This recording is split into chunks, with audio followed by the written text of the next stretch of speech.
Prescription for Life is brought to you by SureTime Emergency Medical Services. Worry less, live more. Call 906-SURE.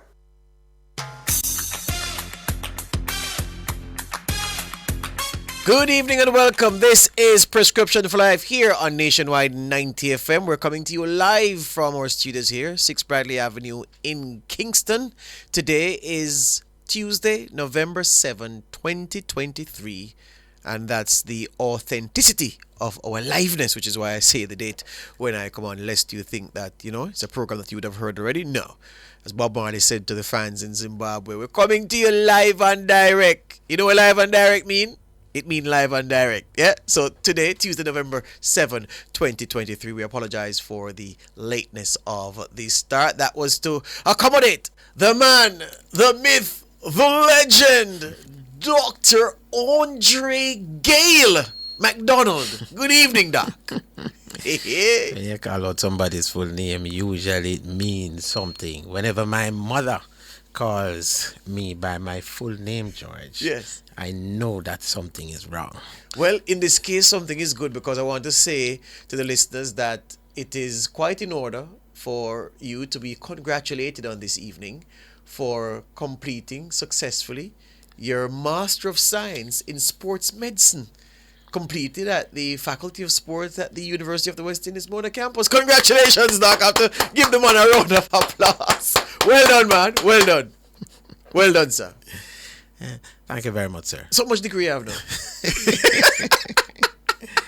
Only three, George. Only three? Only three. All right, not too much. Only three. Only three. All right, so on this November 7, 2023, this Tuesday evening, we are going to be talking about a topic called GERD. G-E-R-D. Now, for those of you who are very, very good with the English language, the GERD we know is in the context of girding your loins. You are strengthening yourself. You are strengthening your resolve before you undertake a task. So you say gird your loins. Well, this GERD is not G-I-R-D.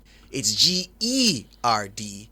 And it is quite in order to ask the goodly doctor, what is GERD, G-E-R-D? A good friend of mine, George, and yours also. Matter of fact, a good friend of many persons in this country, quite an esteemed member at the top of the society, came to me in a national conference and he said to me, Doc, he listened to us, George, when we were talking about peptic ulcer disease. Yes. And he said he had this nagging cough that would just not go away. Mm-hmm. And he received antibiotics and cough syrup for months, George. Yes. Months, and the cough would just not go away. And when he listened to Prescription for Life, it was a program that allowed him to acknowledge the relationship between his cough and the timing of his meals. Yes. So he went back to his esteemed doctor and asked his doctor for antacids. Yes. He made a diagnosis. Yes. His own clinical evaluation. Yes. And then decided to ask for the treatment. His doctor was kind enough to comply, gave him some antacids, and he said, Doc, the cough has stopped. Wow. And it has gone away. Yeah. Yes. Just because he listened to you here exactly on Prescription for Life, yes, George. Sir. What he had was gastroesophageal reflux disease. Gastro means stomach, George. Yes. Esophageal comes from the esophagus, yes, which is the tube that connects the mouth to the stomach. Yes. In other words, it carries the contents down. Yes. And reflux describes going back upwards in the opposite direction where it came from. Yes. And so gastro or stomach, esophageal or esophagus, reflux disease describes a condition that develops, and when we say develops, it means over time. Right. Medicine uses a word called chronic. Yes. When the contents of the stomach goes back upwards into the esophagus, and it causes troublesome symptoms or in some cases complications. So when you say GERD, break it down again. So the G is for gastro. And the E is for Esophagus, yes. and the R is for reflux. Yes. And the D is for disease. So that's how you get the GERD. That's how you get the GERD. Yes. All right. How common is this thing? I'm anticipating and expecting that it will be hella common right across the world, right across demographics, right across age groups. Well, not age groups, but I guess we'll get to that. But you're absolutely right, George. It's 1 in 5 in the Western world, and in some countries as much as 1 in 3. Now, here the issue. GERD, remember, is the condition that develops. Now, acid reflux is much more common. For it to develop into what we call GERD, it has to meet the criteria of the regurgitation, that is the contents of the food coming back up, right? And reflux. And it also has to meet the definition of heartburn, which means when the contents come back up into the esophagus, that is that tube that stretches from the mouth down the center of the chest into the stomach, it causes the pain. It does not necessarily meet that all the time, and we believe that every single person, you're absolutely right, we believe that every single person has some amount of reflux at some point, almost 100%. Yeah.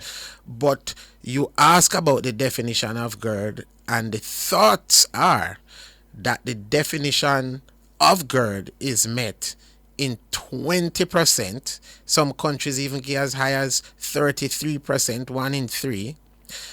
In the Western world, men just about equal to females, but one of the things we notice that men tend to have more serious disease and more serious complications. It tends to be more prevalent in persons who are greater than 40. And you spoke about age groups. Yes. 1 in 4 of every, starting from infant. You used to say children, but remember, they're infants. They're what we call toddlers. Yes. Then we come to what you call the school-age child. Yes. Then you come to the adolescent. Yes. Now, we're talking about from infants. It's 1 in 4. So children tend to have these things very common in children. It tends to be highest in Hispanics and non-Hispanic whites, actually. And it's lowest in older people, 70 to 79 age group. I want to make a point here, George, a very important point before I go on, because we're going to hear this point again.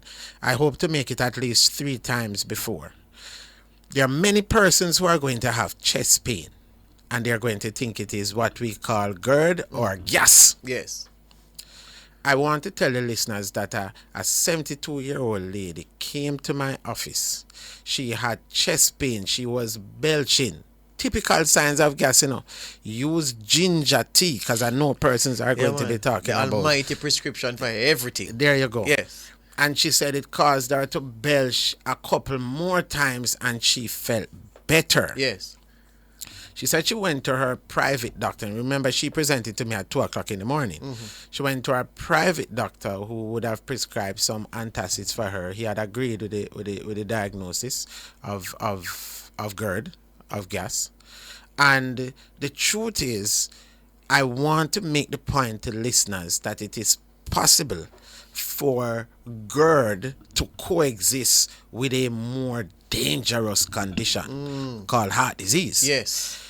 And the truth is, one of the things, especially in females and the elderly and even diabetics, when they present with this sort of indigestion type feelings, it is so important to rule out heart disease first. Yes. The lady presented to us at 2 o'clock in the morning simply because the ginger tea stopped working and the antacids as prescribed stopped working. Yes. And it was getting worse. Yes. When we did our ECG and our cardiac enzyme, she had a massive heart attack. Wow. Her cardiac enzyme was extremely high, George. It was over 2,000 something. There's something we call a troponin that we do.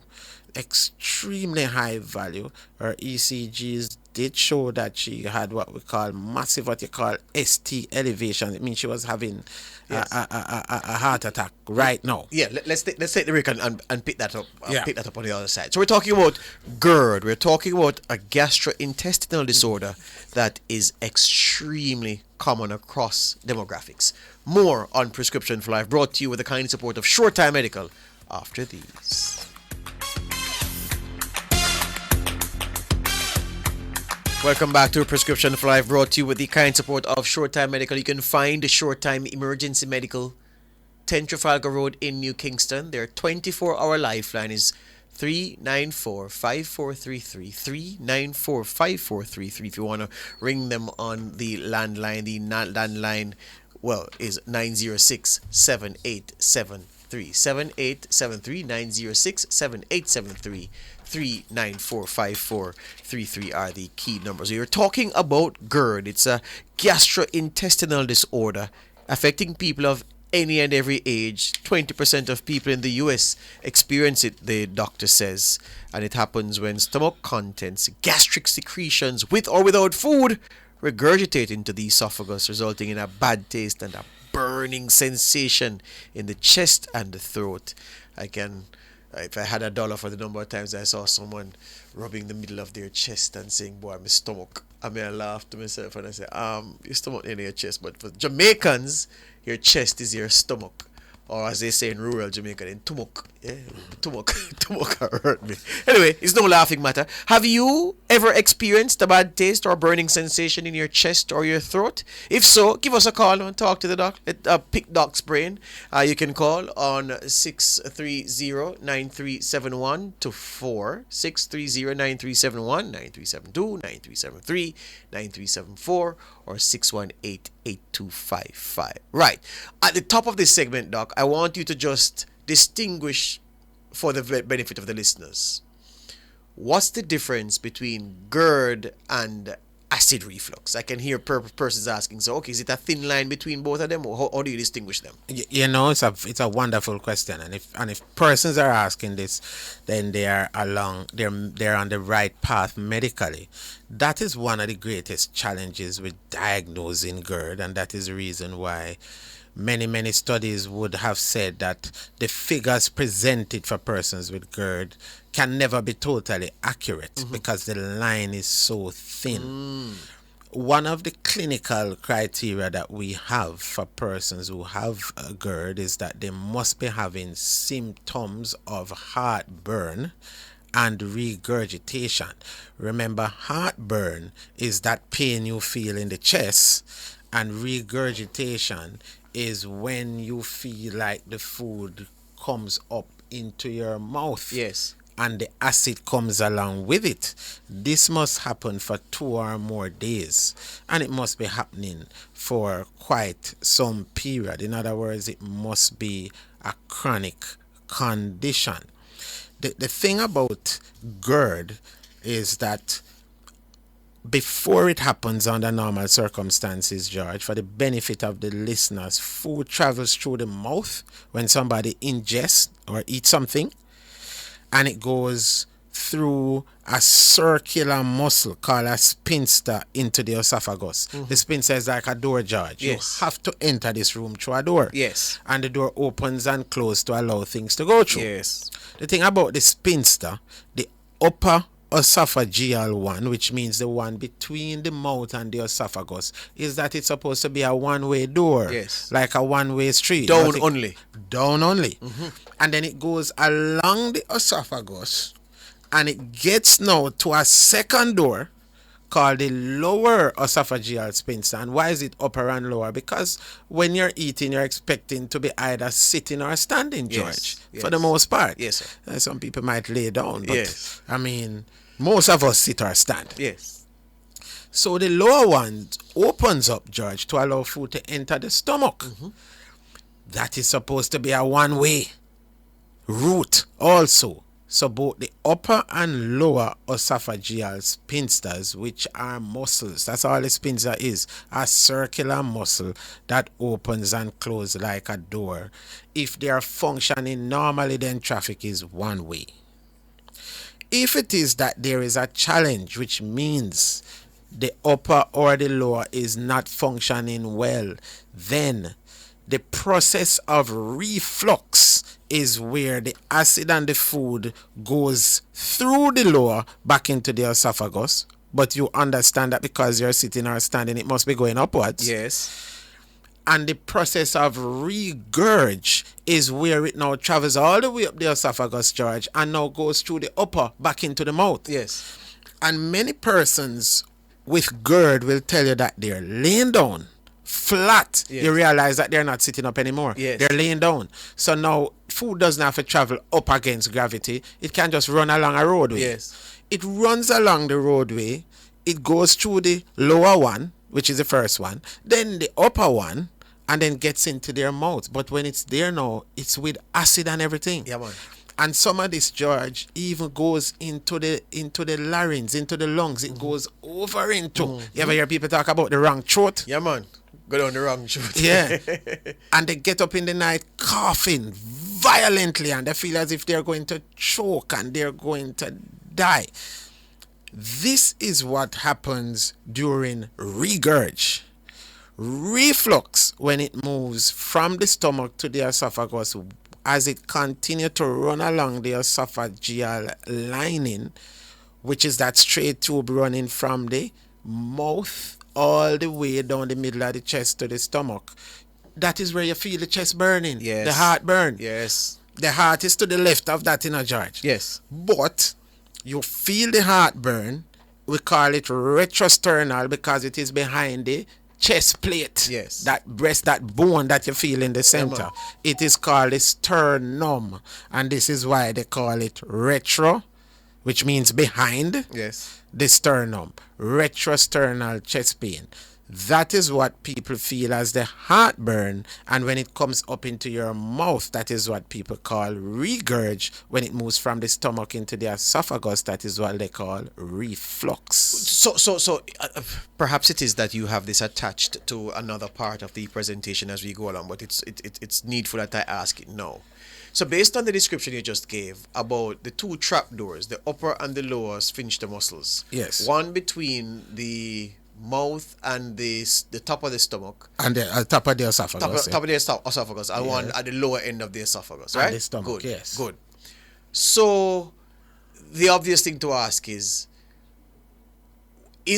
there a physical condition, something physiological that causes, well, all right, is it a weakening of either of those muscles? And are those muscles made weak by something in the body that would make someone more prone to the food and everything else going the wrong way? So excellent, George. So in the pathogenesis or pathophysiology, which means why this thing happened, Yes. we have noted several things.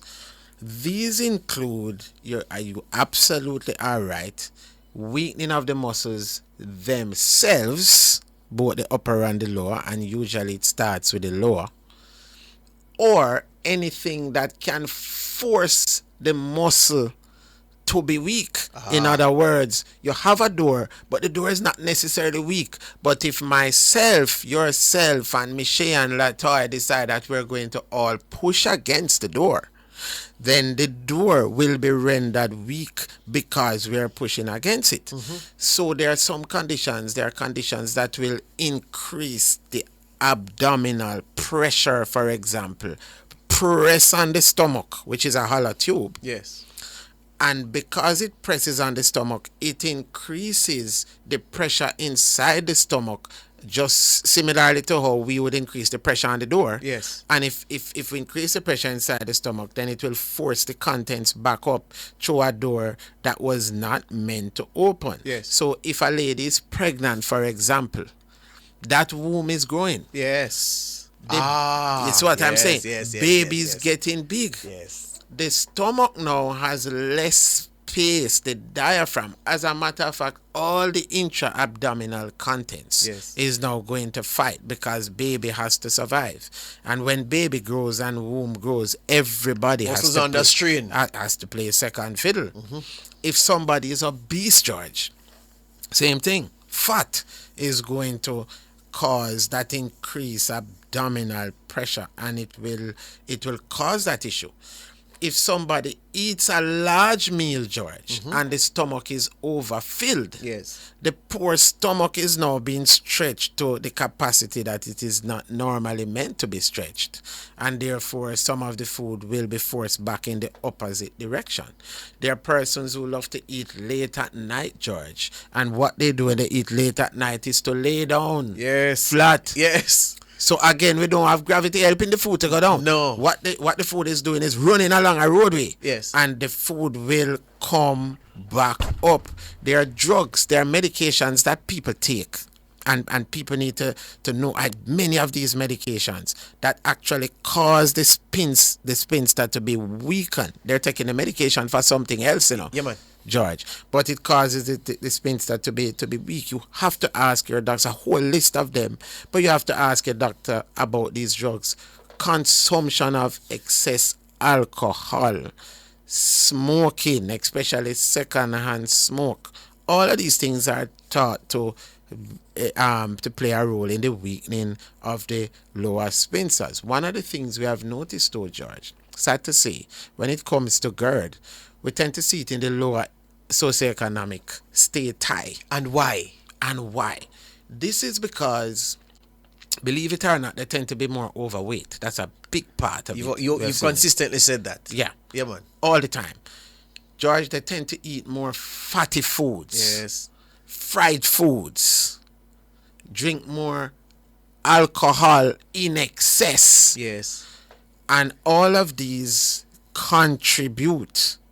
They tend to eat later at night. Last week when we were talking, we said we noticed that exercise and taking care of the body tends to happen more in the upper socioeconomic class, and as opposed to the lower. Right. This is what we're seeing.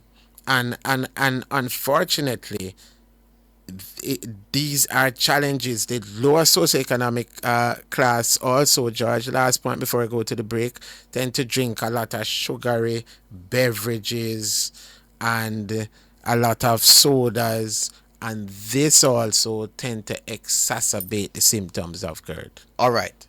Thank you for that, Doc. Comprehensive up to this point, as per usual. I asked the question, have you ever experienced a bad taste or burning sensation in your chest or your throat? If so, call us and engage with Doc now. Let him give you an insight into what you may need to say to your doctor the next time you make a visit. This is Prescription for Life, brought to you by SureTime Medical. You can call us in 630-9371, 9372, 9373, 9374 on the other side.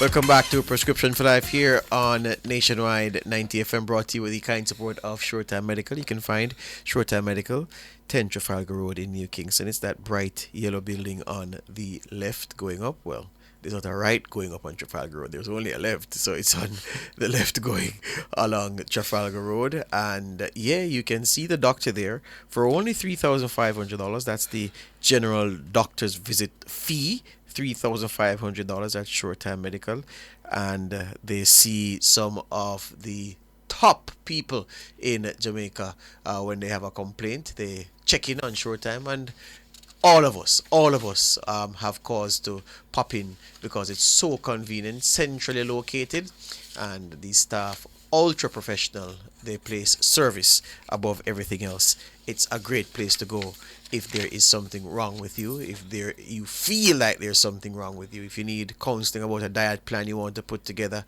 if you need that kind of advice, they provide that at SureTime Medical as well. If you need an ambulance anywhere on the island, you can go to them, or you can call them on 394-5433 or 906-7873. If you're having a party, if you're having an event that you're expecting several people to attend upon, you may want to have ambulance coverage just in case. And SureTime Medical, they are your people. We're talking this evening about GERD, concerning gastrointestinal and the esophagus and reflux and the disease that germinates from all of that. It's GERD. GRED is the acronym, and we are in full flow.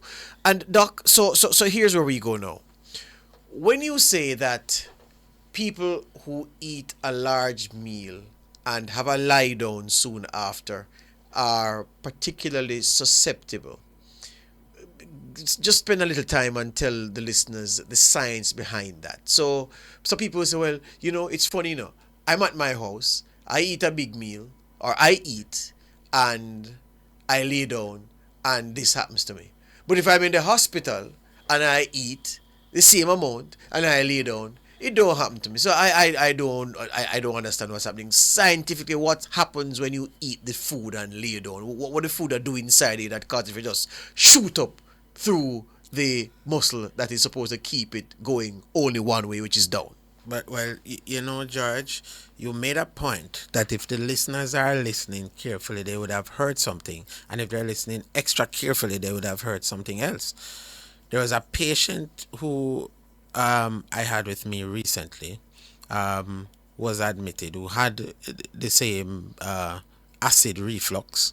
And the patient would have noted that when they eat normally, and they normally, unfortunately, late at night, they would have symptoms of GERD. Yes. And we mentioned the symptoms: heartburn, which is the pain behind the bone in your chest. And they were having what you call regurgitation, which is the taste, that sour, acidic taste in the back of your mouth. The patient said, but since I've been here, I'm eating at night and I eat my dinner, and they're saying they even eat a little late at night, and it is not happening. Yes. There's a big difference. Yes. What the nurses at the facility did or do when they're feeding the patient is to have the bed anywhere between 45 and 90 degrees. Yes. So the head of the bed was elevated. Yes. Not the head of the patient. Yes. But the head of the bed. Yes. Because the person would have said that they slept on two pillows. Mm-hmm. It is so important to understand that one of you're going to be asking me about treatment in the final segment, but we must hit this one because it's a crucial one. You have these symptoms. We call it postprandial supination. Aye. Now, in other words, the supine position is to lay flat on your back. Yes. And look up at your ceiling. Probably you do that when you're praying or you're talking to, I don't know, but that position is one of the biggest risk factors for GERD, especially if you're having reflux from before. Now, the listeners must understand that the normal bed that is in George's house or my house or the regular residential house does not usually recline. Yes. Not sure unless you have one of those modern beds that Yes. George might have. With the remote control. There you go. Man. But it doesn't normally recline. So what patients might want to do is to use the pillow to assist them. And while the pillow elevates the head, it doesn't elevate the bed. Mm-hmm. One of the ways that we ask people to treat it, and we'll be saying it later on, is to elevate the bed by putting the bed on blocks. Yes. But elevating the head with pillows does not elevate the esophagus. Yes. So the neck is breaking off, but the esophagus is still flat like a road. Yes. So that is the perfect answer as defined by a patient Yes. who asked me before. Yes. And so when you feed yourself, the idea is you stay in a sitting position. As a matter of fact, the literature says 3 to 4 hours, and we have explained that too many times on this program. Yes. Before you go to lay down. And that is why it is said if you go into your bed at 10 o'clock in the night, then the last meal should be around 6. There you go. Because it allows for adequate stomach emptying. And if the stomach has emptied, even if not at 100%, George, it would have emptied enough to decrease the intra-gastric pressure, which is the pressure inside the stomach, because a lot of food is not there anymore. And also, I would imagine that when people, because I've heard people talk about the hospital experience and they spoke about reflux, and I'm saying, well, based on what you've just said, what you said in the previous segment, one of the things obviously has to be the things that you would eat at your yard would be very different from what a nurse would give you in a hospital, because the soda, the fry thing in the oil that you fry you fry something in about 3-4 times, you're still using it. The fatty this that no nurse is gonna give you that inside a hospital.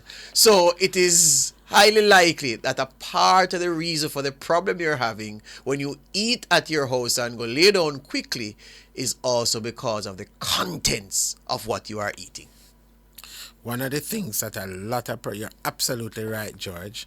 And so a big part of the presentation when somebody comes and they present with GERD is that they will tell you that the symptoms that they describe are worsened by either being in the laying flat position, we call that the supine position, or they tell it's worsened by bending over, because bending over actually increases the intragastric pressure. In other words, when you bend the abdomen, there's less space in the abdomen, everything is pushed up. Yes. And so it forces food up through that little muscle that we call the esophageal sphincter, specifically the lower one at that time. They'll also tell you that it is worsened by eating fatty meals, spicy foods, or citrus foods. In other words, orange juice or apple juice or pineapple juice. Yes. Very important. They'll tell you anything fatty will definitely increase it, and they will tell you that things like alcohol and chocolate will make it worse. The symptoms are worsened by that, and the symptoms range from burping, belching. They'll tell you about them feeling tightness in the chest, and it's so important, as I say, George, to differentiate these symptoms from asthma or a heart attack. But speaking of asthma, GERD can cause adult onset asthma. In other words, there are persons who have presented. I had a patient one time who presented to me, never had asthma in her life, but presented wheezing and coughing. Now, the first sign of asthma is a cough. The second sign is what you call the bronchial breath sound. The third sign is wheezing. And then fourthly, you'll get a silent chest. It's very, you would be tempted to think that, okay, this lady has asthma, let us just nebulize her. And it did help initially, but we noticed that it kept coming back, and then it was associated with this retrosternal chest burning. The lady was having GERD, George. It was the acid that was regurgitating. Remember, regurg means it come back up into the mouth. Yeah, man. When it comes back up into the mouth, or there is this place we call the hypopharynx, which is right in that section, right above the esophagus. When it comes out, it now can flow over into the larynx. The larynx is the voice box that contains the vocal cords, and it goes down into the lungs and cause wheezing. Yes. And so adult onset asthma is a possibility of GERD. Again, we had a patient recently, just recently would have had so many presentations of this, which is why I decided to do the topic. Hoarseness.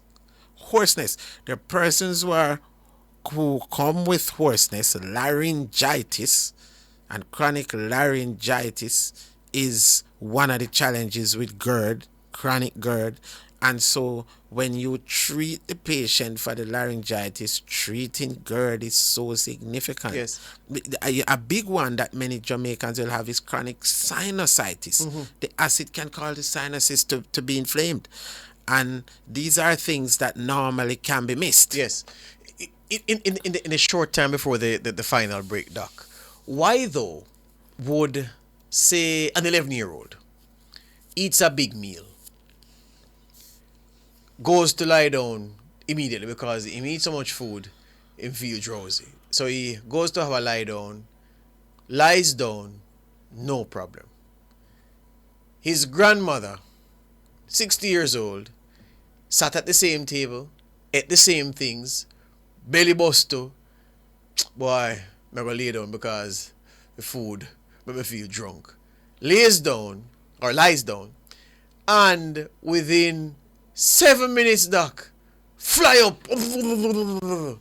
acid in our mouth, that. Why would that happen with the people who are in 2, different demographics in terms of age? Very simple, George. Very simple. I can tell you 10 reasons, but Yeah. I'm going to tell you the easiest one. Yeah. And the easiest one, this is why we said it increases with age. Yeah. We did say that greater than 40 at risk. One study said once you're greater than 50, the risk increases phenomenally. George, grandma would have put a whole lot of things in her stomach, and that spinster would have been much weaker. It would have been taking the pressures all throughout the years. That 11-year-old spinster is Brand just new. brand new. It is strong. Like everything that is brand new. It's just like a piece of clothes versus one that has been washed several times and worn several times. And so grandma might have many other factors. She might be female, she might be obese, she might have other things that we spoke about, other risk factors. She would have been pregnant before, hence she would have had a child, would have had that child. Yes. And so all of these over time may have weakened our spinster. But the most important thing, why with age? Because the older you go, the more that upper and lower esophageal spinster and stomach would have worked, along with all the other conditions that would have presented itself as risk factors. Excellent stuff. All right, we come back and we talk about treatment, because I'm certain many of you there are asking, all right, doc, when it take me, what can I do to ease the discomfort until I can find my way to a doctor? Stay with us. On the other side, we'll go into that aspect of the discussion. This is Prescription for Life.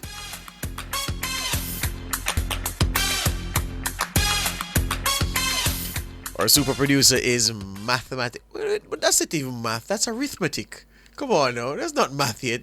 Adding is not math. It's arithmetic. It's basic.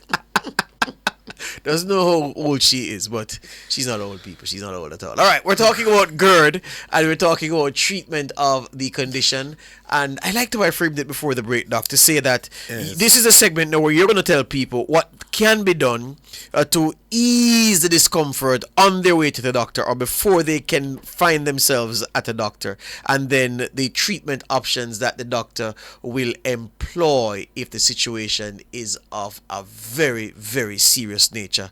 And so I invite you to start talking about the path to treatment and comfort for those suffering from GERD. So here is what is important, George. I loved how we started this last segment, because you're asking me what can be employed before they get to the doctor.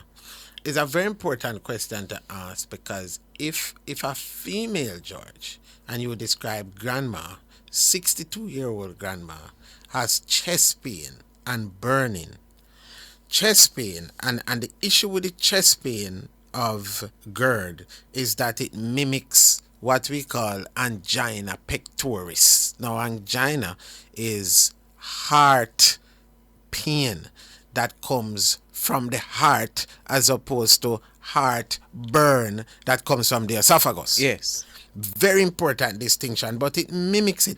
Even though for angina, they will say, boy, the chest pain is left-sided and pressing, radiating up the neck or down the arm. The chest pain from GERD is squeezing and burning behind the chest, may not be so much left-sided, but it radiates up the neck and the jaw and down the arm also. Even radiates to the back, and it can last for hours. It can spontaneously go away, or it can be relieved by antacids. The challenge is that you can have angina pain, angina pectoris, which is a heart pain that does the same exact thing. Yes. And can be relieved by antacids too, for two reasons. One, because the pains may coexist, or two, because some of the things that relieve, like antacids, can also relieve that pain for a moment. And there is also what we call the mind over matter factor. You take something, you believe it will relieve the pain, and guess what, George? The pain goes away. Yeah, man. What do you call it? The placebo effect? The placebo effect. There you go. And this is why it is so important that if grandma at 62 feels this chest pain, she's going to say to grandson, And you notice I never said jump in our car and drive ourselves. Yes. Lest grandma say, why do you ask me to call grandson or granddaughter? Is it that you think I cannot drive? The advice is, George, that when you feel chest pain, you do not drive yourself.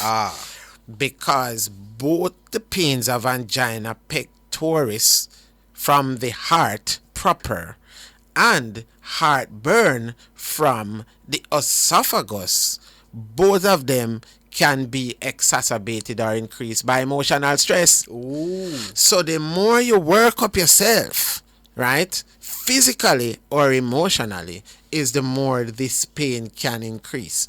And the truth is, a lot of times we don't know which is which until you get to the doctor and the evaluations are done. Cardiac evaluations, cardiac enzymes, etc. And so this is why it is important for when the patient feels these symptoms, they think to themselves, where is my doctor? How am I going to get there? Let me call a relative if I am home alone. Do not wait until it gets to the point. We know that in the medical evaluation, it is expected that the doctor is going to be asking you a lot of questions. We spoke earlier that persons are expected to say that they have a retrosternal, which is a pain behind the chest bone. They're going to tell you that it is worsened on all the things we said, laying flat, postprandially, which means post-meal after eating food, and depending on the type of meal, they may tell you that it is worse when they eat spicy, citrus, or fried foods. They will also tell you, George, that it is associated with regurgitation, with things coming back up into their mouth, especially nocturnally, nighttime, when they're sleeping. That's the common history. But it is the role of the doctor to ensure that he or she evaluates the patient for any other things like the heart, and also evaluates the patient for complication based on how long this the history is. So persons can get inflammation of the esophagus, we call it esophagitis. They can get pain and swallowing, we call it a dynaphagia. They can get difficulty swallowing, we call it dysphagia. They can even get esophageal strictures, which means the esophagus is ulcerated, George, and bleeding to the point where it heals by scarring, and the scar tissue causes it to get smaller. And this causes now a very tight esophagus to present itself, and so food cannot go down. All of these have to be evaluated for by the doctor, who, when he examines that patient, may see a normal looking patient most of the times, but sometimes they may see a patient who look like they have lost weight, a patient who is anemic, which means they're pale because they're bleeding, they're losing blood, and they may see a patient who is ill looking, because here is the big one, George, because 10% of patients with GERD develops a complication called Barrett's esophagus. This is what the listeners want to know, and it just simply means that it is Mr. Barrett who would have described it. Yes. But Barrett's esophagus, George, is where the lining, after being assaulted by acid for so long, the lining of the esophagus becomes precancerous and develops into esophageal cancer. 10%, George, of people who have GERD will get Barrett's esophagus. That's a lot. That is a lot. And this cancer, you want to hear the worst thing? The survival rate of all stages, which means when you catch it, the chances of you living for 5 years is 20%. Mercy. And therefore, it is something for listeners to get right, to be living with GERD over and over, and this belching thing. Never forget when my mother carried me as a boy to the National Chest Hospital to look for a church sister who had esophageal cancer. Because of how she ate And when I went on the ward and looked at this lady, I stayed at the front of the ward, George, and I heard people belching from the front all the way to the back, but I heard that particular lady belching. Yes. And as my mother she's listening right now, she knows of the lady. That lady would have died because she failed early she never took the belching serious. What she treated it with would have been ginger tea and whatever home remedy she could find. And this is why your question is so important. You did say, what do you do on your way to the doctor? But here is a bigger question that I know is in your head. What are people doing now? What are the listeners of Nationwide doing who are having these symptoms, who are belching, who are hypersalivating, who feel a sensation of a lump in the back of their throat? All of these symptoms, George, who are having hiccup, tightness in the chest, who is having upper abdominal pain, all of these symptoms are symptoms that you may be having for a long time, and you could have a Barrett's esophagus. 1 in 10 of you with GERD is going to have that Barrett's esophagus. You leave that Barrett's esophagus, George, it will eventually develop into cancer of the esophagus. Bad news, bad news, bad news, bad news, bad news. Well, there you have it. There you have it. We've presented much information that you can chew over. The crucial thing is you have to know the age category that you are in. You have to eat properly. You have to eat in moderation, especially if you know you're going to be going to your bed very soon. You have to give your esophageal muscles a chance to do what they are designed to do. You have to put yourself in a position where when the food goes down, it stays down, because as Doc says, the problem arises when the one-way route that the food travels by virtue of gravity working and everything else, when it comes back, when it breaches those two muscles gatekeeping at both ends of the stomach, that's when the problems start. And he said, Barrett's syndrome? Barrett's esophagus. Barrett's esophagus. You 10% don't want to have GERD. Barrett's esophagus. Let Barrett keep his esophagus. You don't want it. Yeah? 10% of those who get Barrett's esophagus. Of those who get GERD will get Barrett's esophagus. And then 20% of those who get Barrett's esophagus. And then hear what, George? Yes. That 10% left untreated will become cancerous. Not more, it will become cancerous if it continues. And the challenge is, once you get that cancer, it is such a difficult cancer to deal with that the survival rate of that cancer is 20% over a 5-year period. Wow, if that doesn't scare you, I don't know what will. All right, so we've rinsed the topic. Let me tell you that the prediabetes is what my producer says will be on the topic board for next week. Pre-diabetes, I know a couple of pre-diabetics, and yeah, they're struggling, especially with eating on time and eating properly and all of that. So we're going to go through that topic for you next week. I remind you that SureTime Medical, they're responsible for prescription for life. You can find SureTime Medical, 10 Trafalgar Road in New Kingston, 906-7873-394-5433. Those are the key numbers. And another key number, 90.3, 90.5, 90.7 is where you find Nationwide on the FM dial. 8 p.m. on a Tuesday evening. Prescription for life. The doctor will be in the house. Dr. Andre McDonald, one of the foremost experts on medical matters in Jamaica. And he will be holding court and guiding you through the issues that could be making your life difficult and giving you a guide as to what you and your doctor ought to be doing to get you back to rude health. Thanks to Michelle Dean, thanks to our producer, Mrs. Latoya Lawrence, thanks to our technical man, Damian Cunningham, and thanks to you for listening. Good evening.